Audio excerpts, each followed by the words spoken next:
राधे राधे, जय श्री कृष्णा। कहानी संग्रह में हमारे सभी श्रोताओं का हार्दिक अभिनंदन है। भक्तों, आज की वीडियो में हम नवरात्रि उत्पत्ति की कथा लेकर आए हैं। जो भी भक्त नवरात्रि व्रत रखते हैं उनके लिए यह जानना परम आवश्यक है कि इस कल्याणमयी उत्सव की कथा क्या है। नवरात्रि व्रत करने के संबंध में कई कथाएं मिलती हैं, जिनमें से प्रमुख कथा इस प्रकार है। पहली कथा, महिषासुर दैत्य ने महादेव की कठोर तपस्या कर अद्वितीय शक्तियां प्राप्त कर वह इतना शक्तिशाली हो गया था कि उसका वध त्रिदेवों के भी वश में नहीं था। उसी शक्ति के मद में चूर होकर महिषासुर के आतंक से सभी पृथ्वीवासी ही नहीं, सभी देवता परेशान थे। सभी देवता देवी भगवती की स्तुति करते हैं और अपनी अपनी शक्तियों को संग्रहित कर देवी दुर्गा को अवतरित करते हैं। इस प्रकार अनेकों शक्तियों के तेज से जन्मी दुर्गा महिषासुर दैत्य का वध कर देवताओं के कष्टों को दूर करती हैं। वहीं दूसरी कथा के अनुसार एक नगर में भगवती दुर्गा का परम भक्त एक ब्राह्मण रहता था। उस ब्राह्मण के एक कन्या थी। वह ब्राह्मण नित्य नियम से भगवती दुर्गा का पूजन कर हवन करता था। उस ब्राह्मण की इकलौती बेटी सुमित थी। वह भी अपने पिता के साथ नित्य नियम से हवन पूजा करती।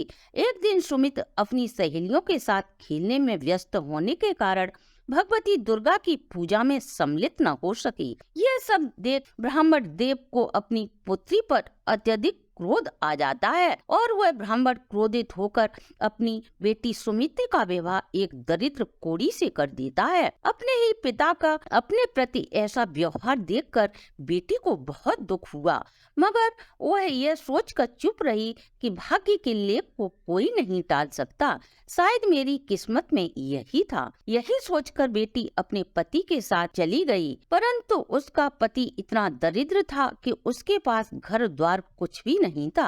पति का घर न होने के कारण सुमित एक जंगल में घास फूस का बिस्तर बनाकर अपने कष्टों भरे दिन व्यतीत करने लगी। गरीब ब्राह्मण की पुत्री का दुख देखकर भगवती दुर्गा उसके पिछले जन्म के पुण्य फल के प्रभाव से उसे साक्षात दर्शन दे सुमित से बोली, हे पुत्री, मैं तुमसे अत्यधिक प्रसन्न हूँ। मांग बेटी, क्या मांगना चाहती है? भगवती दुर्गा के ऐसे वचनों को सुनकर सुमित बोली, हे माता, मैंने ऐसा कौन सा व्रत उपवास किया है जिससे प्रसन्न होकर आपने मुझे साक्षात दर्शन दे कृतार्थ किया है?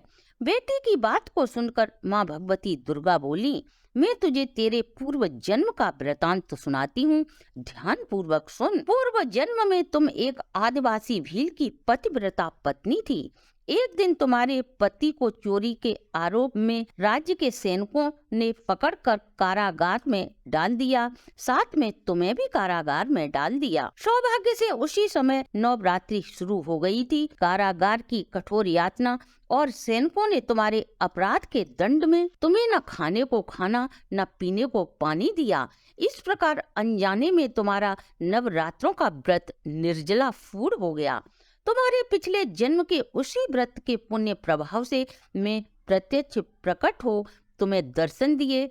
तब सुमिति बोली, हे माँ, यदि आप मुझ पर प्रसन्न हैं तो आप मुझे ऐसा वरदान दें कि मेरे पति का कोढ़ सही हो जाए। माता तत्काल ही उसके पति का कोढ़ ठीक करके उसे धन धान्य से भरपूर कर देती हैं।